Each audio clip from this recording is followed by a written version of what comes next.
الحمدللہ والصلاة علی رسول اللہ صلی اللہ علیہ وسلم۔ میرے دینی ایمانی بھائیوں اور بہنوں، لباس حقیقت میں وہ ہے جو ستر بھی ڈھانپے اور دل میں حیا بھی جگا دے۔ یہی لباس کی پاکیزگی ہے۔ حیادار لباس نگاہوں کو بھٹکنے سے روکتا ہے اور دوسروں کے دل میں احترام کے دروازے کھولتا ہے۔ حیادار لباس وہ لباس جو سطر کو چھپائے اور اتنا تنگ نہ ہو کہ سطر کے اعضاء کو ظاہر کرے۔ ایسا لباس فتنوں سے محفوظ رکھتا ہے، خصوصاً ہماری عورتوں کو بہت سارے فتنوں سے محفوظ رکھتا ہے، اور ان کے ادب، سنجیدگی اور پاکیزگی اس کے اندر سے جھلکتی ہے۔ یہی لباس ان کی عزتوں کا محافظ بھی بن جاتا ہے۔ آئیے قرآن اور حدیث میں اس سلسلے میں ہمارے لیے کیا تعلیمات ہیں دیکھتے ہیں۔ سب سے پہلی آیت ہے سورہ نور کی 18ویں پارے کی۔ اللہ فرماتے ہیں قُل لِّلْمُؤْمِنِينَ يَغُضُّوا مِنْ أَبْصَارِهِمْ وَيَحْفَظُوا فُرُوجَهُمْ ذَلِكَ أَزْكَىٰ لَهُمْ۔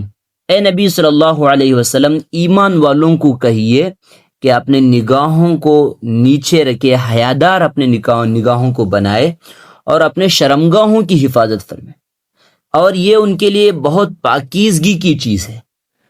قرآن کریم کی ایک اور آیت ہے جس میں اللہ کہہ رہے ہیں، 22ویں پارے کی آیت ہے سورہ احزاب کی، یا ایھا النبی قل لازواجک وبناتک ونساء المؤمنین یدنین علیہن من جلابیبہن۔ اے نبی صلی اللہ علیہ وسلم، اپنے بیویوں سے اور اپنی بیٹیوں سے اور ایمان والے عورتوں سے کہیے کہ اپنے اوپر کپڑا ڈال لے، یعنی اپنے آپ کو پردے کا پابند بنائے رکھے، تاکہ اپنا حسن اور اپنی چیزیں غیروں کے سامنے ظاہر نہ ہو، جس سے فتنے اور گمراہیوں سے لوگ بھی بچیں اور آپ کی عزتوں کی بھی حفاظت ہو، آپ بھی فتنے میں نہ پڑیں۔ احادیث میں دیکھیے حیا کے سلسلے میں اللہ کی نبی کی کیا تعلیمات ہیں ہمارے لیے۔ سب سے پہلے حدیث ہے بخاری کی، اس کا نمبر ہے حدیث نمبر 24 ہے، یہ کتاب الایمان کی۔ راوی ہیں ابو ہریرہ رضی اللہ تعالیٰ عنہ۔ اللہ کے نبی فرماتے ہیں الحیاء شعبۃ من الایمان، حیا ایمان کا ایک حصہ، ایک پارٹ ہے۔ ایسا نہ سمجھے کہ حیا ایمان سے ایک الگ چیز ہے جو انسان کے اندر پیدا ہوتی ہے، بلکہ اگر ہمارے اندر حیا نہیں ہے تو گویا ایمان کے حصوں میں سے ایک حصہ ہماری زندگیوں میں نہیں ہے۔ ایک اور حدیث مسلم کی جس کے راوی عمران ابن حسین رضی اللہ تعالیٰ عنہ ہے، یہ حدیث نمبر ہے 30/737۔ اللہ کے نبی فرماتے ہیں الحیاء خیر کلہ، الحیاء، کہ اللہ کے نبی نے فرمایا حیا سراسر خیر ہی خیر، یعنی جتنا ہم حیادار بن کے زندگی گزاریں گے ہمارے لیے بھلائی فتنوں سے حفاظت ہے، اپنی عزت کی حفاظت ہے، اور ہمارے لیے آسانیاں ہی آسانیاں ہیں۔ اور ایک حدیث ہے مسلم کی، اللہ کے نبی صلی اللہ علیہ، بخاری کی ایک روایت ہے جس کے راوی ابو مسعود رضی اللہ تعالیٰ نے۔ اس حدیث کا نمبر ہے 3483۔ اللہ کے نبی فرماتے ہیں اذا لم تستحی فاصنع ما شئت، جب تمہارے اندر حیا نام کی کوئی چیز باقی نہ رہے، شرم نام کی کوئی چیز باقی نہ رہے، تو اب تم پکڑ سے باہر، فاصنع ما شئت، اب تم جو چاہے کرو۔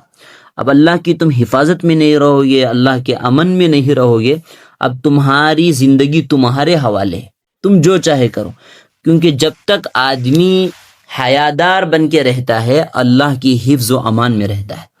اور ایک حدیث بخاری کی جس کے راوی ابن عباس رضی اللہ عنہما ہیں، اللہ کے نبی صلی اللہ علیہ وسلم نے فرمایا لعن اللہ المتشبہین من الرجال بالنساء والمتشبہات من النساء بالرجال۔ اللہ کے نبی فرما رہے ہیں کہ اللہ لعنت بھیجتے ہیں ان مردوں پر جو عورتوں جیسے بنتے ہیں، یعنی ان کا لباس عورتوں جیسا، ان کا انداز عورتوں جیسا، ان کی چال چلن اگر عورتوں جیسی ہے تو ان مردوں پر اللہ کی لعنت ہے۔